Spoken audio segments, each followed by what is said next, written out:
میری اس ویڈیو کو دیکھنے اور سننے والوں کو میرا سلام۔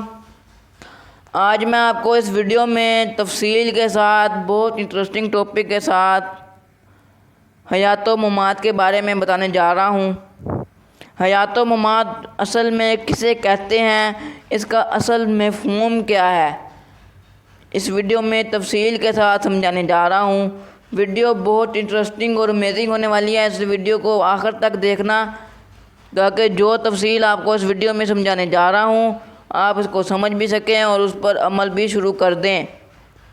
ویڈیو کو سٹارٹ کرنے سے پہلے میں آپ کو یہ بتاتا جاؤں، میرا نام مسجد علی ہے اور آپ میرا چینل کام کی باتیں دیکھ رہے ہیں۔ اس چینل پر میں ڈیلی بیسس پہ انفارمیٹیو اسلامک ویڈیوز اپلوڈ کرتا رہتا ہوں۔ اگر آپ نے میرا چینل ابھی سے سبسکرائب نہیں کیا ہوا تو کر دیں اور ساتھ لگے بیل نوٹیفیکیشن کو آل پر ضرور کر دیں تاکہ نیکسٹ آنے والی ویڈیو کا نوٹیفیکیشن آپ کو سب سے پہلے مل جائے۔ ویڈیو کو سٹارٹ کرتے ہیں۔ بسم اللہ الرحمن الرحیم۔ حیات و ممات۔ حیات زندگی اور اس کے برعکس موت کو کہتے ہیں۔ قرآن کریم نے انسان کو موجودہ زندگی سے پہلے حالات کو بھی موت سے تعبیر کیا ہے اور اس کے بعد اس کے طبعی زندگی کے سلسلے کے ختم ہو جانے کو بھی موت کہا ہے۔ زندگی کی ابتدا اس صفحۂ ارض سے کیسے ہوئی، انسانی علم ابھی تک اس مسئلہ کو حل نہیں کر سکا، لیکن اس باب میں سائنسدان متفق ہیں کہ اس کی ابتدا ہے جان مادہ یعنی ان آرگینک میٹر سے ہوئی۔ قرآن کریم انسانی تحقیق کی ابتدا مٹی سے قرار دیتا ہے تو اس سے یہی مراد ہے، لیکن خود ہے جان مادہ کسے کہتے ہیں، یہ مسئلہ اس سے بھی مشکل تر ہے۔ قرآن کریم خدا کو فاطر السماوات والارض اور بدیع السماوات والارض کہتا ہے۔ فاطر اور بدیع اسے کہتے ہیں جو کسی شے کو سب سے پہلی بار وجود میں لایا ہو۔ بے جان مادہ کا خالق بھی وہی ہے اور مادہ سے زندگی کی نمود کرنے والا بھی وہی ہے۔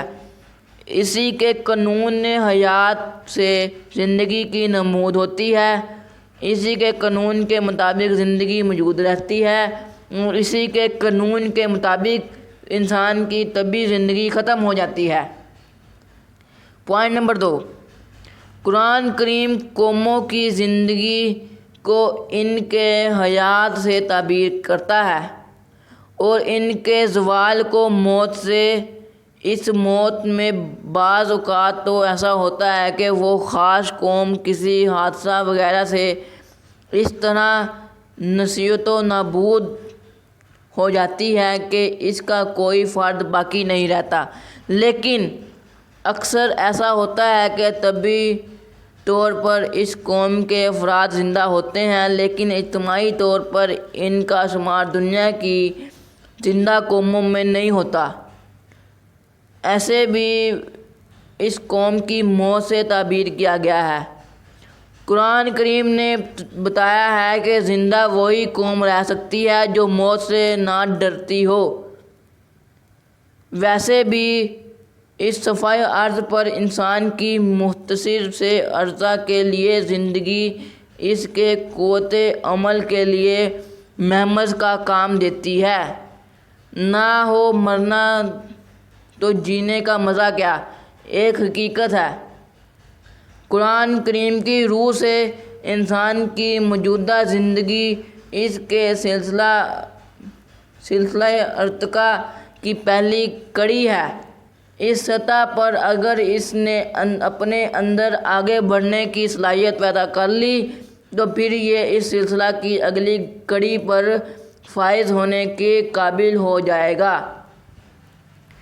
اس اعتبار سے اس کی موت در حقیقت اس امر کا معیار ہے کہ اس میں آگے بڑھنے کی صلاحیت پیدا ہو چکی ہے یا نہیں۔ پوائنٹ نمبر 3، انسان کی اس دنیا کی طبعی زندگی کی میعاد پہلے سے متعین ہے۔ اتنا ہی نہیں، جو شخص خدا کے مقرر کردہ طبی قوانین کے مطابق زندگی بسر کرے گا اسے صحت بھی ملے گی اور اسے لمبی عمر بھی ملے گی۔ جو ان کی خلاف ورزی کرے گا وہ بیماریوں کا شکار بھی ہوتا رہے گا اور اس کی عمر بھی کم ہو جائے گی۔ چنانچہ دنیا کی ترقی یافتہ قوموں نے طبی قوانین کے مطابق عمل کرنے سے اپنے افراد کی اوسط عمر کتنی ہی بڑھا لی ہے، لیکن عمر کتنی ہی بڑھ جائے اس دنیا میں ابدی زندگی کسی کو نہیں مل سکتی۔ پوائنٹ نمبر 4، قرآن کریم میں زندگی کی نمود کو زمین مردہ کو سیابی سے، اس میں سے فصل پیدا ہونے کی مثال سے سمجھایا گیا ہے، اور یہ بھی کہا گیا ہے کہ زندگی کا دار و مدار پانی پر ہے اور پانی خدا کا عرش ہے۔ پوائنٹ نمبر 5، حیات اور موت دونوں اسی عنوان کے تابع آگے ہیں، کہیں یہ الفاظ الگ الگ آتے ہیں، کہیں دونوں یکجا۔ باقی اللہ بہتر جاننے والا ہے۔ اگر آپ کو یہ ویڈیو پسند آئی ہے تو اس ویڈیو کو لائک کر دینا اور اس ویڈیو کو شیئر لازمی کرنا تاکہ آپ کی وجہ سے دوسرے لوگوں کا بھی فائدہ ہو سکے۔ ملیں گے آپ کو نیو ویڈیو میں انٹرسٹنگ ٹاپک کے ساتھ۔ مجھے اور میرے اہل و عیال کو دعاؤں میں یاد رکھنا۔ اللہ حافظ۔